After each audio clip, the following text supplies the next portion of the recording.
الحمد لله وكفى وسلام على عباده الذين اصطفى أما بعد قال الله تبارك وتعالى أعوذ بالله من الشيطان الرجيم بسم الله الرحمن الرحيم الحمد لله رب العالمين الرحمن الرحيم مالک یوم الدین صدق اللہ العظیم اللہم صلی علی سیدنا محمد وعلی آل سیدنا محمد وبارک وسلم اللہم صلی علی سیدنا محمد وعلی آل سیدنا محمد وبارک وسلم اللہم صلی علی سیدنا محمد وعلى آل سیدنا محمد وبارک وسلم۔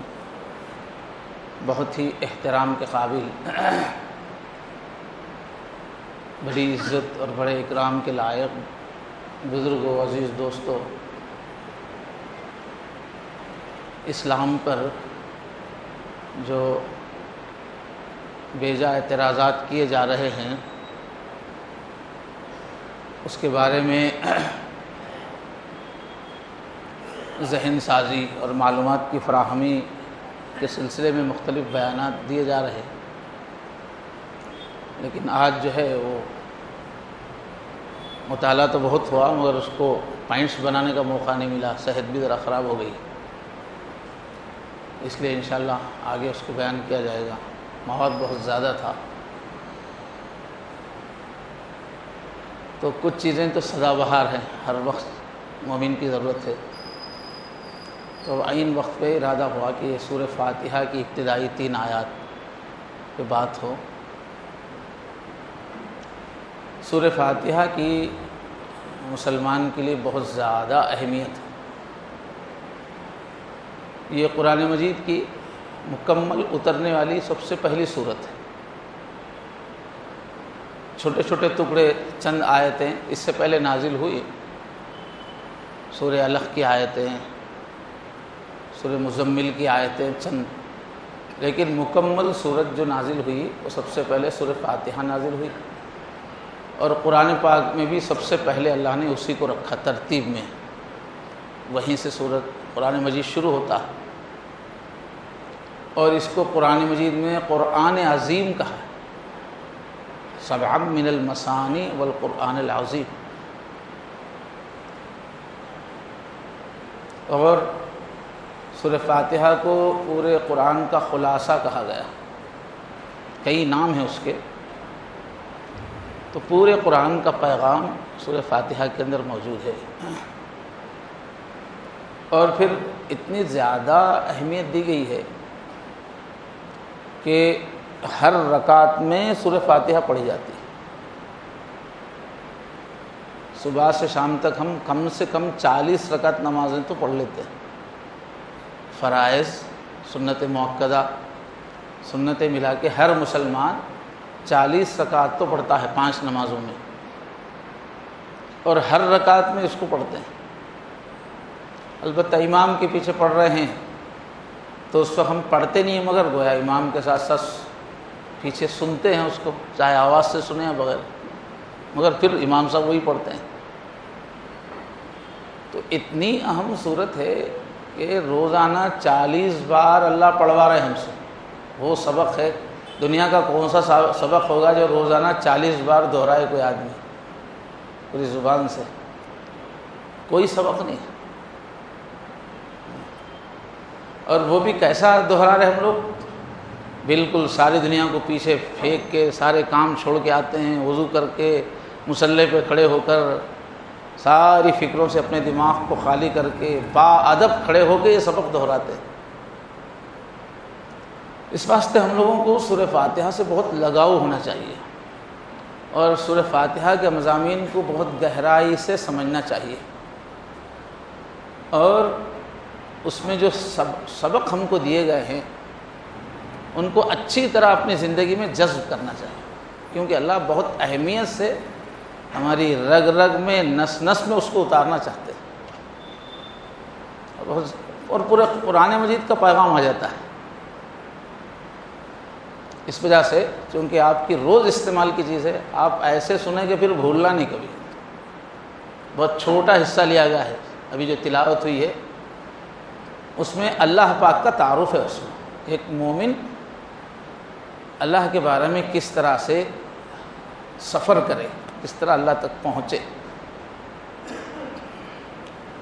تو ابتدائی کی بالکل چھوٹے الحمدللہ رب العالمین الرحمن الرحیم مالک یوم الدین، بس اس پہ آج بات ہوگی، اس میں کیا سبق ہے۔ تو سب سے پہلے کیا ہے؟ الحمدللہ رب العالمین، پہلی آیت۔ الحمد سب تعریف اور شکریہ، للہ اللہ تعالیٰ کے لیے، رب العالمین جو سارے جہانوں کے پالنے والے ہیں، الحمد۔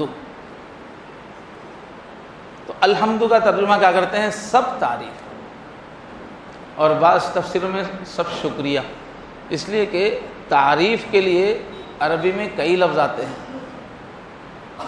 ہر جگہ حمد نہیں آتا۔ حمد ایسی جگہ پر آتا ہے جب ہم سامنے والے کے احسانات سے، اس کے کرم سے متاثر ہو کر جو تعریف کے جملے نکلتے ہیں اس وقت حمد کہا جاتا ہے، ورنہ مدح کا لفظ ہے، ثنا کا لفظ ہے، بہت سارے الفاظ ہیں، لیکن سامنے والے کے احسانات سے اثر لے کر جو جواب میں جو کیفیت بنتی ہے اس کے لیے، اس لیے اس کا ترجمہ بہت سارے مفسرین نے شکر کیا، سب شکر اللہ کے لیے۔ تو ایسی تعریف جو شکر کے جذبے سے نکلتی ہے وہ ہے الحمد۔ تو الحمد، اور الف لام جو ال ہے، عربی میں الف لام کئی معنی میں آتا ہے، تو یہاں جو الف لام ہے اس کو استغراق کا بولتے ہیں، گرامر کے حساب سے، بلاغت کے اصولوں استغراق، یعنی اس لفظ کا جو معنی نکلتے ہیں وہ معنی کی تمام شکلوں کو گھیر لینے والا الف لام ایک رہتا ہے۔ الحمد کا معنی ہوا کہ تمام تعریفیں، جتنی بھی تعریفیں ہیں، کسی بھی قسم کی تعریف اس کے سزاوار اللہ ہی ہے، الحمدللہ۔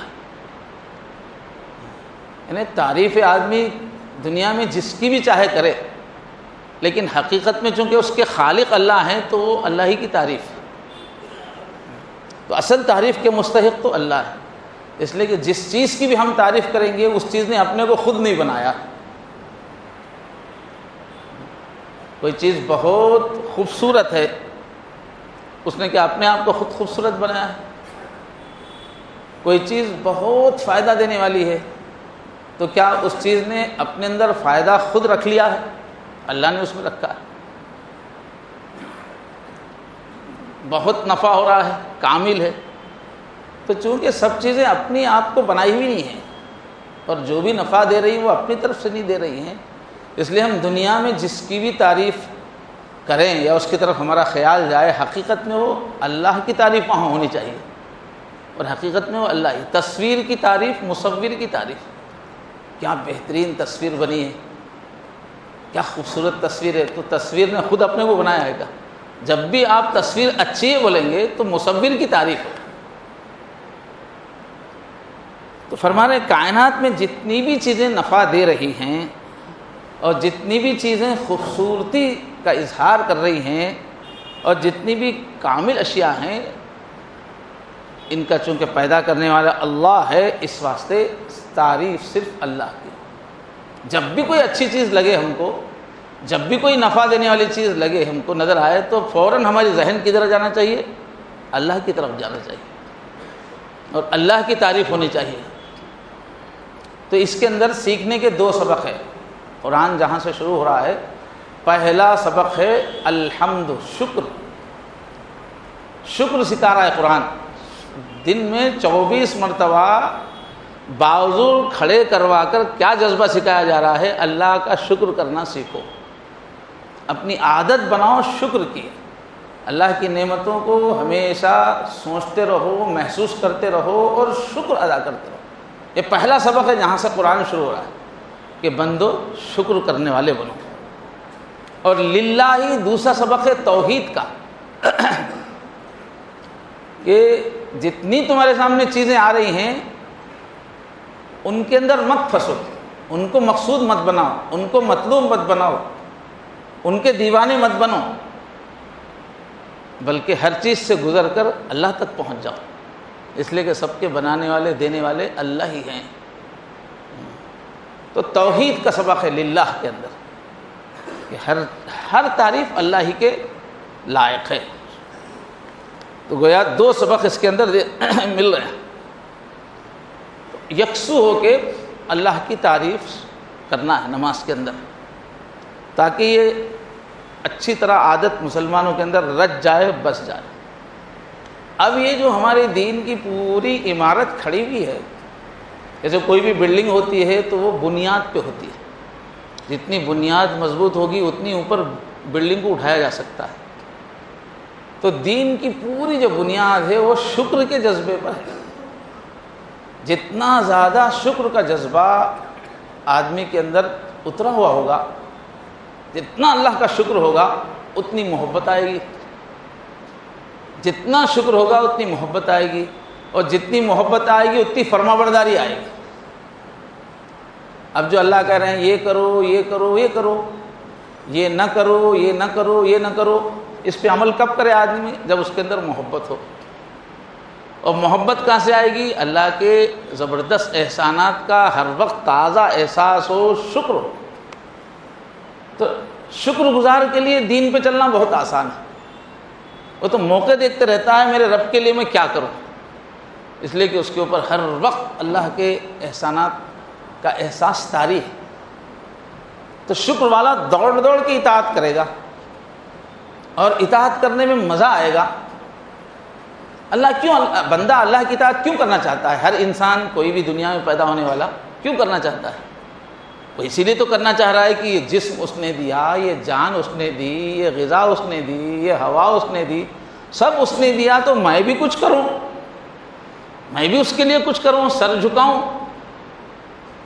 تو یہ جو شکر کا جذبہ ہے وہ جتنا مضبوط ہوگا اتنا ہی دین پہ عمل آسان ہوگا، اتنی ہی زندگی میں احکام الہی آئیں گے۔ اس وجہ سے پہلا جو لفظ ہے قرآن کا، جو بار بار جو جملہ کہلوایا جا رہا ہے ہم سے، وہ ہے شکر کا جذبہ لاؤ اپنے اندر، ہر وقت شکر کی کیفیت اپنے اندر بناؤ۔ اور پھر نبی کریم صلی اللہ علیہ وسلم کی تعلیم یہی ہے، پوری آپ تعلیمات دیکھیں گے تو صبح آنکھ کھلنے سے لے کر رات کو سونے تک ہمارے نبی نے کیا سکھایا؟ بس ہر کام پہ الحمدللہ بولو، عادت ڈلوائی۔ نیند سے اٹھتے ہی پہلا کیا جملہ بولنا ہے مسلمان کو؟ الحمدللہ الذی احیانا بعد ما اماتنا والیہ النشور۔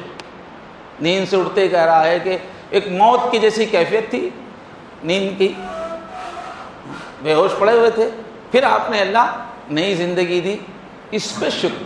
پہلا جملہ اٹھتے کہ الحمدللہ، شکر اللہ کے لیے ہے، اللہ آپ مجھے آج نئی زندگی دے رہے ہیں، نیا دن دے رہے ہیں۔ شکر سے شروعات ہو رہی ہے صبح کی۔ پھر اس کے بعد استنجا جائے گا، بیت الخلا جا کے نکلے گا تو الحمدللہ الذی اذھب عنی الاذی، وہی بے چینی تھی اٹھنے کے بعد، اندر سے بھرا ہوا تھا، اب فارغ ہوئے تو وہ بے چینی چلی گئی، فریش ہو گئے۔ تو اس کے بعد کا فوراً عمل الحمدللہ الذی، اے اللہ ایک تکلیف دہ حالت تھی، اللہ نے نجات دے دی آپ نے۔ اب قدم قدم پہ کیا ہے؟ کھانا کھایا تو کیا کہے گا؟ الحمدللہ الذی اطعمنا وسقانا۔ کھانا کھائے گا تو پھر اس کے بعد کپڑے پہنے گا، باہر جانا ہے کپڑے پہنے گا تو کیا کہے گا؟ الحمدللہ الذی کسانی۔ سب تعریف شکریہ اللہ کے لیے کہ یہ لباس کا سسٹم رکھا، انسان کو لباس بنانا سکھایا، انسان کو لباس پہننا سکھایا، لباس کا جذبہ عطا فرمایا، ورنہ ننگے پھرتے تھے۔ انسان کی خصوصیت ہے لباس پہننا، اور کوئی مخلوق لباس نہیں پہنتی، ہم ہی پہنتے۔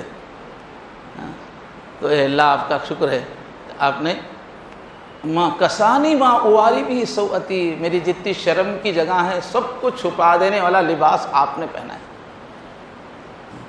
وَأَتَجَمَّلُ بِهَا فِي حَيَاتِي، یہ لباس پہن کے میں زندگی میں خوبصورت لگتا ہوں۔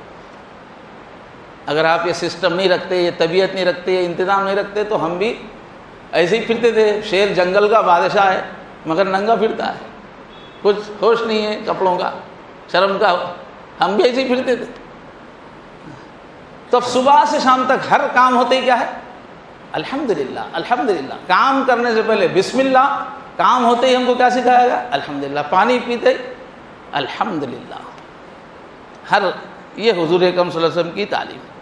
اور اس کی اتنی فضیلت بتائی حضور نے. ایک مرتبہ الحمدللہ کہنا کتنا بڑا ثواب ہے. معرف القرآن میں آپ کو مل جائے گی حدیث کہ اللہ کے نبی نے فرمایا کہ کوئی ایسا آدمی ہے کہ اللہ تعالیٰ نے اس کو دنیا کی ساری نعمتیں دے دی.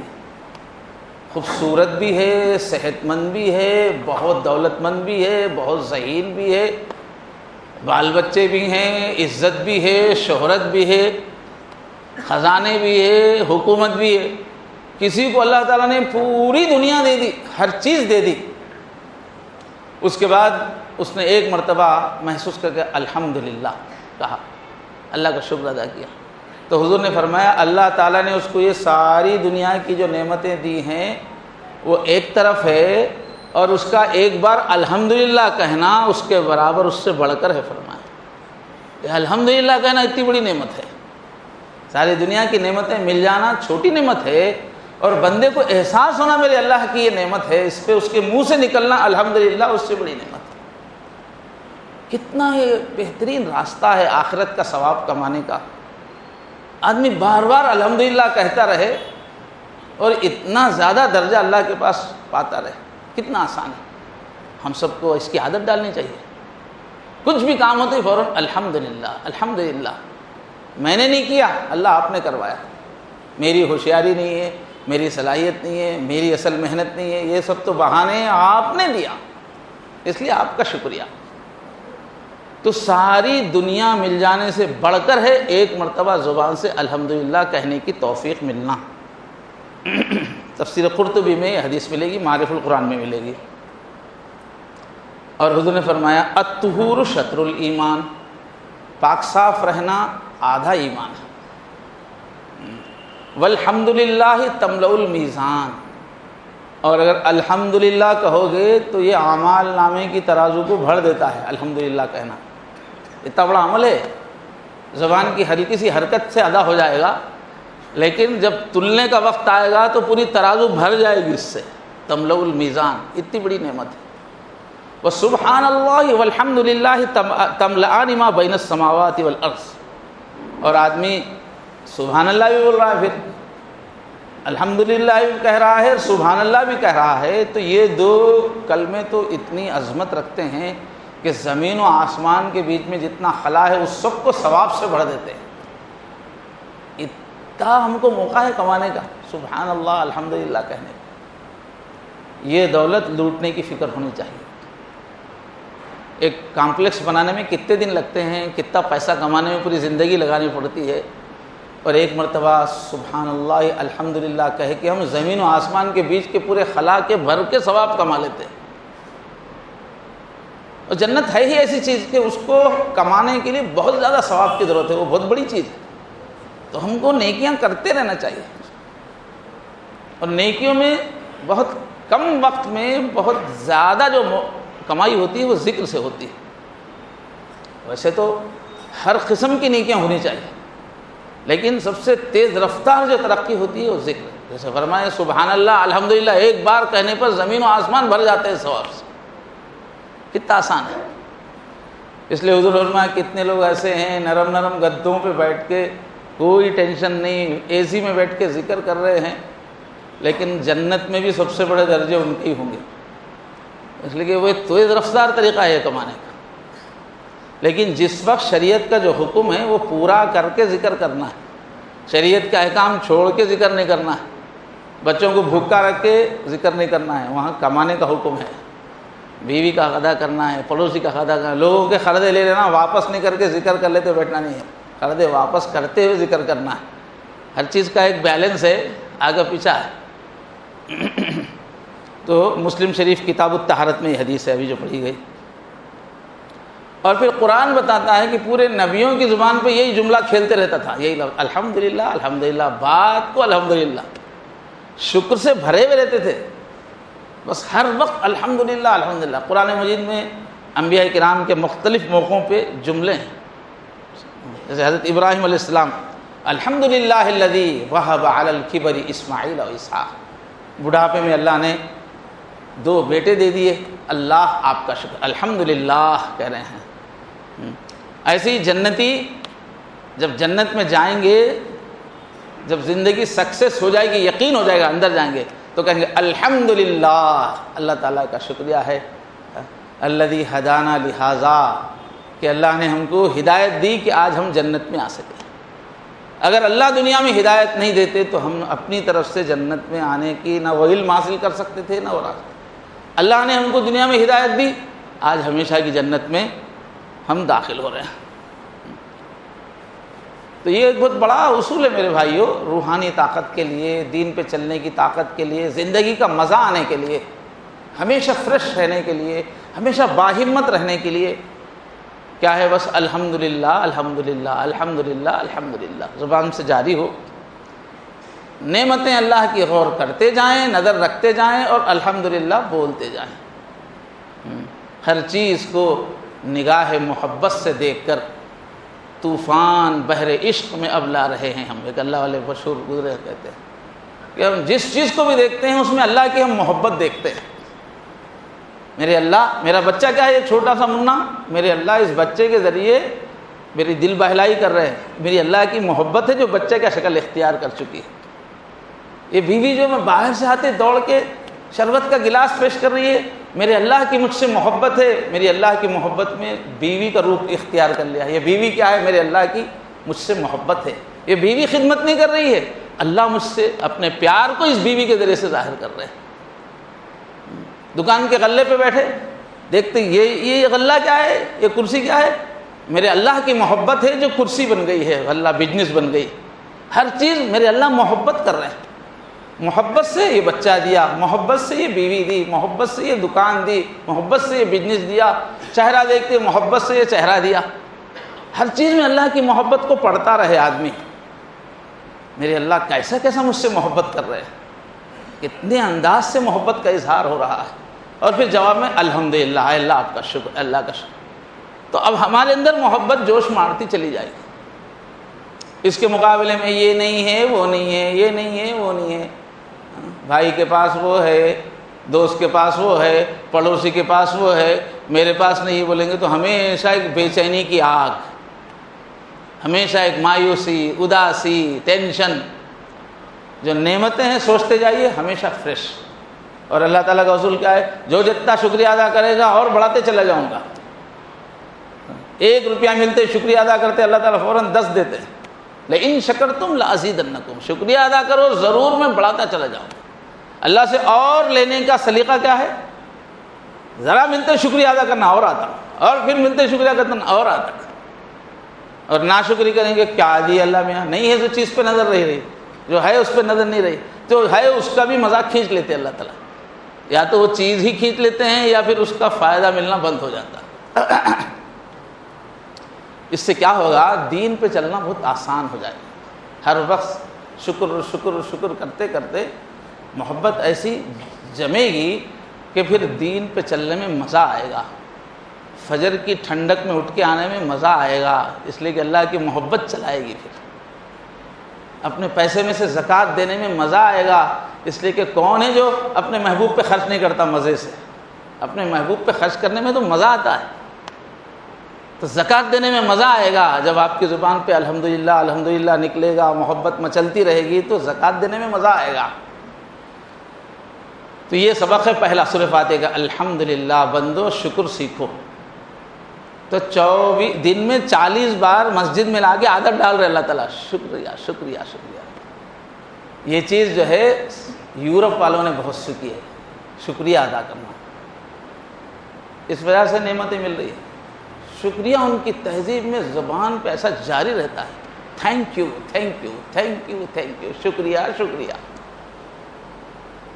اس سے سامنے والے کا دل جو ہے خوش ہوتا ہے، سامنے والا اور فائدہ پہنچاتا ہے۔ آج جو ہے مغربی دنیا نے بہت سارے اسلامی اصولوں کو اختیار کر لیا جس کی برکتیں ان کو مل رہی. ہمارے جو شیخ ہیں وہ کہتے ہیں کہ میں ایک مرتبہ برطانیہ سے امریکہ جہاز میں بیٹھا ہوا تھا فرانس سے، تو میرے بازو جو ہے ایک گوری جو ہے عورت آ کے بیٹھ گئی، چھوٹا گود میں دودھ چھوٹا سا بچہ تھا، چھوٹا بچہ. اب یہ تو اخبار پڑھتے بیٹھ گئے، مطالعے میں لگ گئے، مگر بازو والی جو ہے عورت کیا کر رہی پتہ تو چلتا رہتا ہے، بغیر اگر نہیں دیکھیں گے بھی تو پتہ چلتا ہے. اب تھوڑی دیر کے بعد پھر جہاز والوں کی طرف سے کھانا سپلائی کیا جاتا ہے. جب کھانا آیا تو چھوٹی سی بیٹی کو وہ ماں کھلا رہی ہے، کھانا کھلا رہی ہے، ایک ایک چمچہ. تو جو ہے جیسے ایک چمچ چائے اس کو کھلا رہی ہے تو اپنی بیٹی سے کہے سے تھینک یو، بیٹی تھینک یو بولو، میرا شکریہ ادا کرو. جب بچی تھینک یو بولتی تو پھر وہ دوسرا نوالا، پھر دوسرا نکالنے میں اس کے بعد تیسرے سے پہلے سے تھینک یو، تم پہلے شکریہ ادا کرو پھر میں. تو کہتے ہیں کہ وہ تو تھوڑا سا کھانا کھلانے میں 33 مرتبہ اس نے بچی سے عادت کہلوایا، thank you thank you thank you. دنیا کا بہت خوبصورت لفظ ہے یہ، شکریہ، آپ کا شکریہ. اور اللہ نے یہ بھی، حضور نے یہ بھی نہیں فرمایا جو لوگوں کا شکریہ ادا نہیں کرتا وہ اللہ کا بھی نہیں کرتا. من لم یشکر الناس لم یشکر اللہ. جس کو یہاں شکریہ ادا کرنے کی عادت ہوتی ہے وہ اللہ کا بھی شکریہ وہی ادا کرتا ہے. کتنے لوگ ہیں ہمارے اندر ایسے پیدا ہو گئے ہیں، احسان لیتے ہیں شکریہ ادا نہیں کرتے، محسن کا احسان محسوس نہیں کرتے، ناشکری کرتے ہیں. ناشکری بہت بہت بری عادت ہے. سامنے والے کا پھر نفع رک جاتا ہے، پھر وہ آپ کو پھر فائدہ نہیں پہنچاتا. آپ شکریہ ادا کیجیے، تھوڑا سا بھی کسی سے آپ کو نفع ہوا شکریہ ادا کیجیے دل سے، تو اس کا دل کھلے گا. سوسائٹی میں ایک دوسرے کو نفع پہنچانے کا مزاج بنے گا. شکریہ ادا نہیں کریں گے تو یہ سبق ہے سورہ فاتحہ کا، جو دنیا میں بھی چمکائے گا آخرت میں بھی. اور دوسرا لفظ ہے للہ، اللہ کے لیے ہے. اب اس میں توحید کا سبق ہے کہ دیکھو تم کو اطراف دنیا میں ہر وقت ایسی چیزیں نظر آئیں گی جس سے تم کو فائدہ مل رہا ہے. ماں سے فائدہ مل رہا ہے، بچے سے فائدہ مل رہا ہے، گھر سے فائدہ مل رہا ہے، فیان سے فائدہ مل رہا ہے، یا تمہاری طبیعت کو خوشی ہو رہی ہے، پھول دیکھ کے خوشی ہو رہی ہے، اچھے کپڑے دیکھ کے خوشی ہو رہی ہے. کتنی چیزوں سے تم کو خوشی ملتی ہے، کتنی چیزوں سے تم کو نفع ملتا ہے. ان چیزوں سے نفع لیتے ہوئے، خوشی لیتے ہوئے اس چیز میں مت اٹک جاؤ، اس لیے کہ اس چیز کو اللہ نے بنایا، اس نے خود نہیں بنا لیا اپنے آپ. اس لیے اس کی تعریف کرتے ہوئے یہ سوچو کہ یہ تو اس میں اللہ نے رکھی ہے، تو اللہ کی تعریف کرو. گھر میں گھستے ہی جو ہے ننھا سا جو ہے نواسا پوتا آپ کے اوپر چڑھ گیا، نانبو نانبو ددبو بول کے چڑھ گیا، بھولی زبان، بھولی صورت. تو آپ یہ سوچنے کے بجائے وہ کیا پیارا بچہ ہے جی، کیا بھولا بچہ ہے جی، کیا پیارا کھلونا ہے. یہ سورہ فاتحہ کیا سکھاتی ہے؟ للہ. آپ ایسا مت بولو، ایسا بولو کیا بھولا بچہ دیے جی اللہ تعالیٰ مجھے، کیا پیارا نواسا دیے. بچہ بھولا کہاں ہے، وہ بھولاپن اللہ نے ڈالا ہے. تو جو ڈالا وہاں تک جاؤ نا، یہاں کیوں اٹک گئے بیچ میں؟ بچے نے اپنے اندر بھولاپن رکھا ہے کیا؟ اس کا توتلاپن اس نے بنایا ہے کیا؟ تم موحد ہو، تم کو ہر چیز میں اللہ کا فعل نظر آنا چاہیے، اس لیے کہ کرنے والی ذات تو صرف اللہ کی. تو تم مسلمان ہو تو تم یہ نہیں بولنا بچہ اچھا ہے، تو یا اللہ کیسا پیارا بچہ آپ نے دیا. بیوی بڑی خدمت گزار ہے، کیا بیوی ہے ماشاء اللہ، کیا خدمت گزار ہے، سلیقہ مند ہے. یہ تمہاری زبان میں نہیں آنا، یہ آدھا سفر ہوا. آپ کے ذہن میں کیا آنا؟ کیا خدمت گزار بیوی اللہ نے مجھے دی ہے. بولنا بیوی کو بولنا کیا ایسا خدمت گزار بنایا جی اللہ نے، کتنا اچھا اخلاق دیا. لے جا کے رشتہ کہاں سے جوڑنا؟ اللہ سے جوڑنا. اس لیے کہ بیوی میں اخلاق کس نے ڈالا؟ اللہ نے ڈالا. شوہر کی وفا کس نے ڈالی؟ اللہ نے ڈالی. بہت اچھی ڈش بن گئی، زبردست بریانی بن گئی، کیا بریانی کھلائے صاحب آپ ماشاء اللہ. بولنے کے بجائے کیا بولنا؟ اللہ نے کیا پیاری بریانی کھلائی آپ کے ذریعے سے. اس لیے کہ اللہ کا فیصلہ نہیں ہوتا تو سامنے والا نہ بریانی کھلاتا تھا نہ دعوت دیتا تھا. اللہ تعالیٰ کا فیصلہ نہیں ہوتا تو وہ بریانی اچھی نہیں بنتی تھی. اس لیے کہ یہ سکھایا جا رہا ہے ہر نماز میں کہ کسی بھی نفع کا، خوشی کا تعلق اللہ سے جوڑو، مخلوق سے مت جوڑو. مخلوق تو مردہ ہے، مخلوق میں کیا دم ہے؟ ہر چیز میں نفع اسی وقت اللہ کے تازہ فیصلے سے آ رہا ہے. یہ ہمیشہ اپنے اوپر طاری رکھو، کبھی بھی چیز میں نہیں اٹکنا، چیز والے تک پہنچ جانا. اب میں آسانی کے لیے ہمیشہ بار بار مثال دیتا ہوں کہ بھئی یہ فین چل رہا ہے، اب مجھے بل دینا ہے تو اس فین کو میں 10 روپے باندھ دوں تو عقل مندی ہے کیا؟ میں فین ہوا دے رہا ہے، میں فین کو ہی 10 روپے بل دے رہا ہوں، اچھی بات ہے کیا؟ عقل مندی کی بات ہے کیا؟ کیوں؟ معلوم ہے کہ فین کرنٹ کی وجہ سے چل رہا ہے، تو بل کرنٹ کے آفس کو دینا چاہیے، نہ کہ اٹھا کے فین کو دے دے رہے. اگر کوئی آدمی بل جو ہے فینوں کو لٹکانا شروع کرے تو بیوقوف ہے.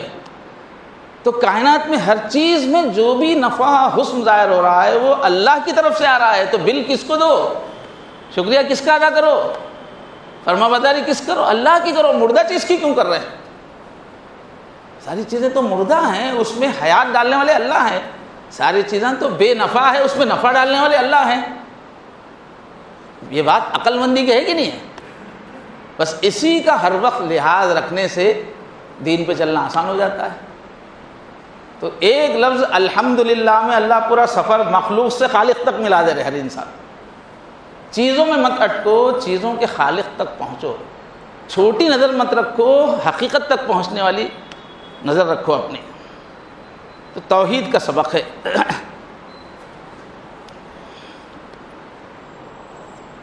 علامہ اقبال نے کہا یہ کافر کی نظر ہے کہ وہ اطراف میں گم رہتا. کافر کی یہ پہچان کہ آفاق میں گم ہے. اس چیز میں نظر آیا بس اس کی ہی تعریف، اس کو ہی مقصود بنا کے بیٹھ گیا. پیسے کے اندر نفع دکھا تو پیسے کا ہی دیوانہ بن گیا. چیزوں میں اٹک جاتا ہے کافر، ان کے ہی پیچھے بھاگنا شروع کر دیتا ہے. ہر ایک کی الگ الگ پوجا. بھئی گائے کے اندر نفع آ گیا تو چلو گائے کو ہی پوجنا شروع کر دیا. ارے گائے نے اپنے اندر دودھ تھوڑی بنایا صاحب. سورج روشنی دے رہا ہے تو سورج پہ رک گیا کافر کہ سورج کی پوجا شروع کر دیا. سورج کیا اپنی مرضی سے نکلتا ہے، روشنی دیتا ہے. تو کافر کیا کرتا ہے؟ کس چیز سے؟ ایک بڑا پہاڑ نظر آ گیا، بس جے ہو، پہاڑ کے آگے جھک گیا. پہاڑ نے اپنے آپ کو خود بنایا کیا؟ بڑا دریا بہ رہا ہے زبردست، گنگا، نفع کھیتی ہوئی تو گنگا کی پوجا شروع کر دیتا ہے. چیز میں اٹک جاتا ہے. اس لیے کہ ان چیزوں کے، حالانکہ ان چیزوں کے پیچھے کرنے والی ذات الگ ہے. اللہ فرمایا تسجدوا للشمس ولا للقمر واسجدوا للہ الذی خلقہن، کہ سورج کو سجدہ مت کرو، چاند کو سجدہ مت کرو. یہ سورج چاند کو جس نے بنایا اس کو سجدہ کرو. چیزوں میں مت اٹکو، چیز والے تک پہنچ جاؤ. یہ عقل تم کو ہم نے دی ہے. تو کافر کی یہ پہچان کے آفاق میں گم ہے، اطراف کی چیزوں میں اٹک جاتا کافر، اس کو ہی مقصود بنا، اس کے ہی جینا شروع کرتا. مومن کی یہ پہچان کے گم اس میں ہے آفاق. ساری دنیا اس کے ایمان میں ڈھل جاتی ہے، اس کو ہر طرف اللہ ہی اللہ نظر آتے ہیں. اللہ کی عظمت، اللہ ہی کی ذات، اس کے جلوے، اس کی قدرت، یہی اس کو نظر آتی ہے. اس کو بس ایمان ہی اس کا ہر وقت نگاہوں میں اس کے جاری رہتا ہے. تو یہ ہے 2 سبق. شکریہ والے بنو ہمیشہ، اور اللہ کی طرف جوڑو ہر چیز کو، چیزوں میں مت اٹکو. اس کے بعد تیسرا لفظ ہے رب العالمین. یہ دلیل دے رہے ہیں یہاں سے. کیوں بھائی؟ تعریف صرف اللہ کی کیوں؟ شکریہ صرف اللہ کی کیوں؟ ایک تو ابھی دلیل ہوئی تھی کہ وہ خالق وہ ہے. دوسری یہاں پر دلیل دے رہے ہیں کہ صرف اللہ کی تعریف اس لیے کرنا ہے کہ سارے جہاں کو تو وہی پال رہے ہیں، پالنے والے وہی ہیں، تو تعریف انہی کی جائے گی. تو رب کے معنی ہے پالنا، پرورش کرنا. پرورش کرنا کس کو کہتے ہیں؟ کسی چیز کو اسٹارٹنگ سے لے کر اس کے مکمل کامل ہونے تک اس کی جس وقت جو ضرورت ہے وہ پورا کرتے چلے جانا. ایک مرتبہ دے دینے کو پرورش نہیں بولتے. چھوٹا بچہ پیدا ہوا، ماں باپ ہر وقت اس پر نظر رکھتے ہیں. وہ بول بھی نہیں سکتا، پھر بھی کب بھوک لگ رہی ہے، کب کیا ضرورت ہے، خود اس کے بولے بغیر بھی محسوس کر کے پوری کرتے رہتے ہیں. چلنا سکھاتے ہیں، مڑنا سکھاتے ہیں، وقت پہ کپڑے بناتے ہیں، کھانا کھلاتے ہیں، تعلیم دلاتے ہیں، اس کے بڑے ہونے تک اس کی ہر ضرورت کو پوری کرتے چلے جانا، اس کے پوچھے بغیر، اس کو بولتے ہیں پرورش۔ یہ ہے اللہ کا ہمارا دوسرا رشتہ۔ پہلا رشتہ تو یہ ہے کہ اسی نے پیدا کیا، وہ پیدا نہیں کرتے تو ہم ہوتے نہیں۔ اور دوسرا رشتہ کیا ہے اللہ کا؟ پیدا کر کے چھوڑ نہیں دیا، پیدا کر کے ہر پل پال رہا ہے، ہر پل کی ضرورت خود محسوس کر رہا ہے، اس کا انتظام کر رہا ہے، ہمارے بولے بغیر کر رہا ہے۔ دوسرا تعارف کرا رہے اللہ تعالیٰ کا، اللہ اپنا تعارف کرا رہے ہیں، دیکھو پیدا کر کے چھوڑ نہیں دیا ہوں، ہر لمحہ تم کو پال رہا ہوں، کروڑوں انتظامات سے تم کو پال رہا ہوں، اور تم کو ہی نہیں پال رہا ہوں، سارے عالموں کو پال رہا ہوں، اس لیے تعریف میری ہونی چاہیے، عبادت میری ہونی چاہیے۔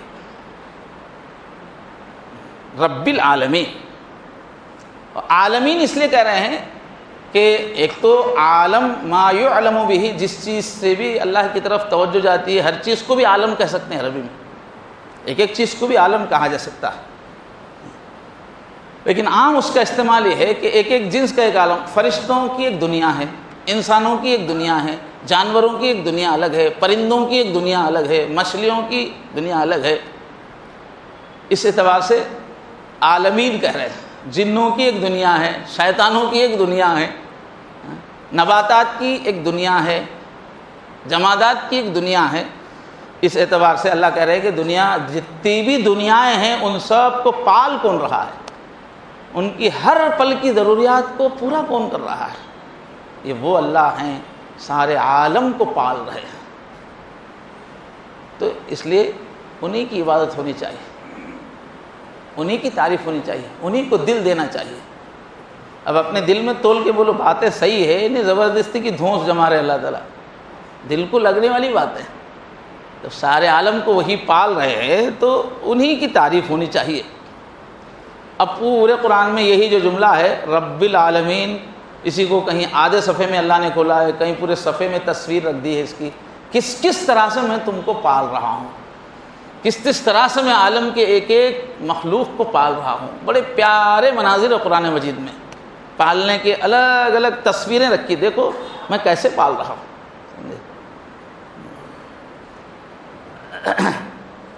سورہ ملک میں 29ویں پارے میں ادھر ادھر لوگ جاتے ہیں، اللہ کہہ رہے ہیں امن ھذا الذی یرزقکم ان امسک رزقا، اچھا تمہارا کھانا پینا پانی تمہارا رزق اللہ تعالیٰ بند کر دے تو کون ہے جی تم کو دینے والا؟ پیار سے پوچھ رہے ہیں کون ہے؟ یہ تم مختلف مورتیاں بنا کے بیٹھے ہوئے ہو، مختلف دیوتا بنا کے، مختلف آفیسز بنا کے بیٹھے ہو، یا یہ تم کو چاول کھانا دے سکتے ہیں کیا؟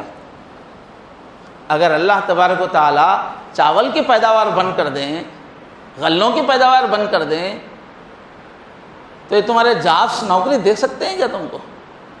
پیار سے امن ھذا، کون ہے جی وہ جو تم کو روزی دے سکتا ہے اگر اللہ روزی روک دے؟ اور 20ویں پارے کا پہلا پورا صفحہ تو اسی پر ہے، امن خلق السماوات والارض وانزل لکم من السماء ماء فانبتنا به حدائق ذات بہجہ ما کان لکم ان تنبتوا شجرها االہ مع اللہ۔ ایک ایک سین ہے نباتات کا سین، کس طرح سے جو ہے باغات کھل رہے ہیں، پودے اگ رہے ہیں، کھیتیاں سج رہی ہیں، اللہ ایک سین رکھ کے بولتے ہیں الہ مع اللہ، کس نے یہ سب پیدا کیا؟ کہ اللہ کے ساتھ اور بھی کوئی اللہ ہے کیا؟ تو یہ سب کر رہا ہے، کہیں آسمان کا منظر، کہیں زمین کا منظر، کہیں جانوروں کا منظر، ایک ایک منظر پیش کر کے اللہ کہتے ہیں کہ اللہ کے ساتھ بھی کوئی ہے کیا یہ کرنے والا؟ ہے تو لاؤ بتاؤ ذرا کون ہے وہ، کون ہے، کون سی کتاب میں اس کی دلیل ہے؟ تو جگہ جگہ قرآن مجید میں اپنے نظام ربوبیت کو سمجھایا گیا ہے۔ ایک سمپل چیز آدمی کو جو اللہ کی ربوبیت پہ توجہ دے رہا ہے، کیسا پال رہے ہیں۔ تو سورہ عبس میں سورہ 30ویں پارے میں اللہ نے فرمایا فَلْيَنظُرِ الْإِنسَانُ إِلَىٰ طَعَامِهِ، انسان زیادہ دور جانے کی ضرورت نہیں ہے، جب کھانا کھا رہے ہو تو اپنے ہاتھ کے نوالے پر ذرا رک کے سوچو، کہہ رہے اللہ تعالیٰ، چاول کھا رہے ہو، روٹی کھا رہے ہو، پھل کھا رہے ہو، اللہ کہتے ہیں بس وہیں رک جاؤ، تم اپنے کھانے پہ ذرا رک کے سوچو۔ فَلْيَنظُرِ الْإِنسَانُ إِلَىٰ طَعَامِهِ، یہ پھل کہاں سے آیا، یہ چاول کہاں سے آیا، کون سی حکومت بنا کے دے رہی ہے؟ اللہ فرما رہے ہیں انا صببنا الماء صبا، یہ چاول کا ایک نوالا کہاں سے آیا؟ ہم نے آسمانوں سے زبردست موسلا دھار بارش ہم نے برسائی. ثم شققنا الارض شقا، پھر ادھر زمین کے اندر باریک ملکہ نکل رہا ہے تو اس کے لیے زمین کو ہم نے پھاڑا، کھیتیوں کو اندر سے ہم نے نکالا. فلینظر الانسان انا صببنا الماء صبا ثم شققنا الارض شقا وانبتنا، کیا ہے بولتے ہیں، وانبتنا فیہا حبا، پانی بھی گرتا ملکہ بھی، مگر پھر ان ملکوں کے اندر غلہ ہم نے لگایا، جواری ہم نے بنائی، مکئی ہم نے بنائی، چاول ہم نے بنایا. وعنبا، میرے بندے صرف غلہ کھا کے مزے میں نہیں رہ سکتے تو میں نے کیا کیا، پھل بنائے تمہارے واسطے. وعنبا، انگور میں نے لگائے، سنترے میں نے لگائے، سیب اس کے اندر پودوں میں لگائے. اور اس کے بعد کیا ہے، وہ زیتونا، اور تیل کی بھی ضرورت تھی پکوان کرنے کے لیے تو ہم نے زیتون بھی، تیل بھی تمہارے لیے پیدا کیا. اور نخلا، اور جو ہے کھجور بھی ہم نے پیدا کیے، کیونکہ سامنے عرب تھے پہلے مخاطب، تو ان کے پاس جو زیادہ چیزیں جن کو وہ بہت چاہتے تھے.